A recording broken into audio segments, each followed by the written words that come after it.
ओहो आ गया आज ल म बहुत दिन पछा नारिन भिडियो हालिदियो भन्ना गए भने मान्छे हुँ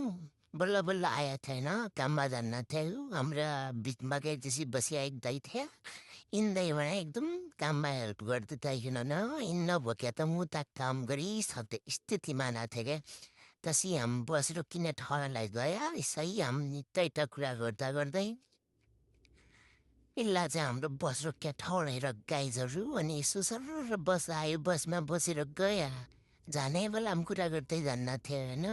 कुरा गर्दा गर्दा अब दाइलाई यस्तो पोज गर भने के नबुझ्छ क्या सारा भन्नु पऱ्यो हस् हस् आपत तब चाहिँ हामी सु गयो अब काममा त पेलिन बर्थडे भन्ने टेन्सन उसो क्या हाँसो दुःख आगारको हाँसो हो क्या हाम्रो अनि यो कम्पनी हाम्रो अब कम्पनीमा पुज्यो पुगेपछि मोबाइल चलाउने कुरा नभयो अरे कि सिधा काम गऱ्यो फर्किने बेला भिडियो बनायो तब छ तब चाहिँ हिँड्दा हिँड्दा हाम्रो ट्रेनरले झन् ट्रेनमा झन् परान्छ बसेपछि उत्तरबाट न व ट्रेनमा रुके ठाउँलाई चाहिँ अब दिदी थिए म थिएँ हामीसँग ए बहुत थकी तयार थिएँ क्या अनि ट्रेनको वेटिङ गरेर दिदीमै बसिरहेको थिएँ तब चाहिँ अब के भनौँ यसो भयो हाम्रो दिन होइन